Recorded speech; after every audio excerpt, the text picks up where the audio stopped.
I'm Dr. Rachel Langley, and I have 5 kids at home. And keeping them safe, is just a never ending process. And it can be hard to balance the anxiety of worrying about their safety with the actual practical steps that I can take to keep them safe. It's not always equal. I spend hours at night worrying about stupid little things when really it's more helpful to spend some time during the day learning more about what I can do to keep them more safe. And so that I'm right there with you with that difficult balance, but wanted to spend a little bit of time today talking about it and maybe giving you some resources for where to spend your time in a practical way of doing actual things rather than just worrying and keeping yourself up at night worrying about their safety. So the CDC has a pretty cool part of their website where you can look up injuries and deaths of all ages of people as reported to them. If you're having a rough day, maybe not a great website to visit. But this is what was reported in 2020 for kids for the leading causes of unintentional injuries that led to death of these kids. It goes by age because I think that's really telling. And the thing that really stands out to me about this right away is just how prominent motor vehicle accidents are in leading to injuries of our kids that leads to their deaths. So cars are a really big thing that I talk about with my patients and with their parents. Not only things like being in a car seat, an appropriate car seat buckled the right way every single time, buckled all the way, being nice and snug. I am one of those weirdos that keeps their kids rear facing as long as possible, definitely until 2 years old, and as long as I can. It's kind of amazing how crumpled up my kids' legs can get from being rear facing when they're still 3 years old, 4 years old, and they're still comfortable. In fact, I've had my kids and patients say that actually when they switch around and be forward facing, because they can't rest their legs on the floor, it's actually really uncomfortable to sit on long car trips and just have your legs dangle. So although it might look scrunched up to you when they're stereo rear facing and having the car seats and they have to have their legs crossed in a funny way, it might actually be more comfortable than having their legs dangle for hours and hours at a time. Having that support that they can put their legs in, put their legs out, bend them different ways is at least more options than when they just let them fall with nothing to rest on.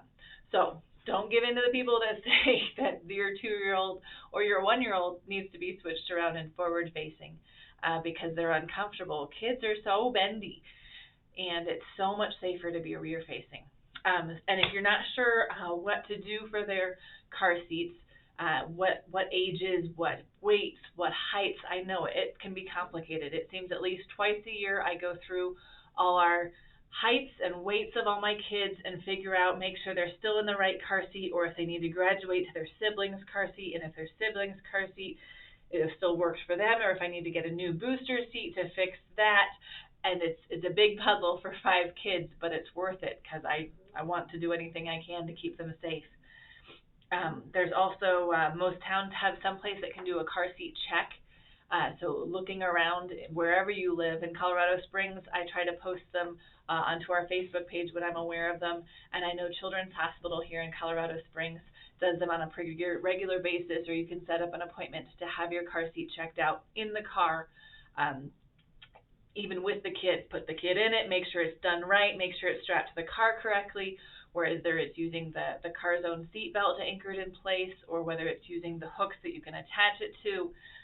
Those are all important things to have evaluated and make sure you're doing it right. And sometimes they have really good tricks. I've gone to some of them and they pointed out in order to get it really snug into the car, sometimes you have to put your knee where the kid sits to really weigh it down and tighten it.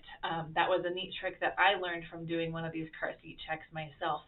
So even the professionals need some help sometimes.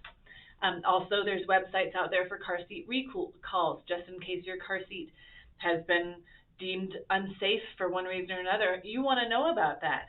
So maybe you've submitted the card with your contact information to the company and they'll be reaching out, or just to reassure yourself. I know safekids.org is a great resource for a lot of these safety tips, and they have a place where you can type in the information about your car seat and find out if there's been any recalls on it. While you're looking at your car seat, make sure that you know where the expiration date is. I have it written down. I have reminders on my calendars when they start to expire, especially if you have 5 kids and you're passing down car seats from person to person.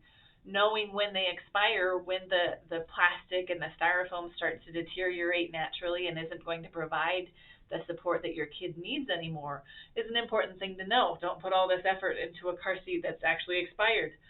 You also want to be careful with buying used car seats that there haven't been in an accident before. Sometimes there can be little fractures in the support in the foam that you can't necessarily appreciate from a previous accident. So it looks like a pristine car seat, but if it has those defects from being in any kind of collision, it's important to get them replaced.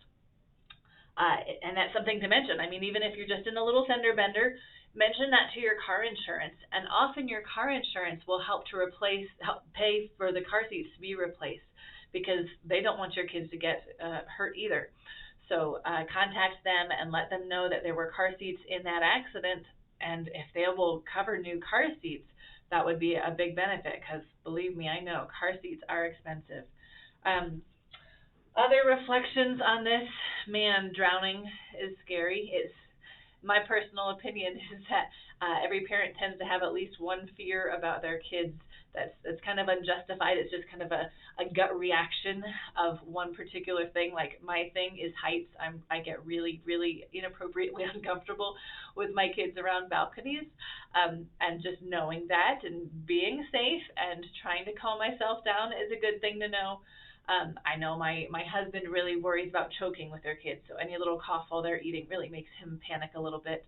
My mother-in-law, it's drowning, so them in the bathtub, even when they're age 5 or 6 and are pretty okay with bathing in 6 inches of water, is something that makes her very nervous. So that's okay. Knowing that you have those fears, it doesn't have to dominate how you parent them. It just has to be something that you're aware of, and you know that maybe it's a little bit extreme, but to do the safe things that you can to keep your kids safe. The big thing for drowning is life jackets. Man, I love life jackets. They're uncomfortable. They're not much fun to wear when you're trying to be active out in the water, but they save lives. So that's all there is to it. I mean, my family loves the canoe. We love to stand up paddleboard. We love to kayak, and everyone is wearing a life jacket tightened down so that I can't pull it up off over their head. I always strap them in and then pull up on their shoulders to make sure that it's staying anchored to their bodies, so that if they plunge into the water, it won't be up here floating while their head's down here. That wouldn't be much help. But life jackets are amazing. The less than 1-year-old suffocation, that's a tough discussion, but it's something that I need to talk about with all my parents of new babies, about how they're going to sleep with their babies to keep them the most safe and also get everyone the most sleep as possible. One of the most dangerous places to fall asleep with your baby is on the couch, where there's cushions where baby could fall in between and not be able to get out because they're so little. So it's if you are tired, making a hard, flat surface or your bed as safe as possible, moving pillows out of the way, moving the bed away from the walls, because baby can fall between a mattress and a wall, whereas if baby falls off the bed, lower your mattress to the floor if you can. But honestly, I think it's safer for baby to fall off of the bed rather than to be smushed between the mattress and the wall and risk that suffocation. A bed isn't that tall, especially if you have carpeted ground. They're unlikely to hurt themselves that badly. But suffocation is obviously a very big and very real, scary thing for little ones. And then it's interesting, as babies become more mobile, then drowning becomes more of an issue. Be aware of, if you have a pool, make sure there's no way a kid can get to it. If you're visiting someone, especially someone without kids who has a pool, make sure that there is a gate, there is absolutely a way that kids cannot get to that pool without there being an adult that lets them in. Scary stuff. But the things that I don't want these to keep you up at night tonight worrying about you and how you can keep your kids from hurting themselves. But I want you to take some practical steps. So my assignment for you today is to spend some time on this website, safekids.org. It's got some neat handouts. It's got some neat summaries of simple things that you can do to make your kids just a little bit safer. Thanks for watching. I think you might also find that video to be interesting, and be sure to subscribe to our channel so that you know when we post a new video. Thanks for watching.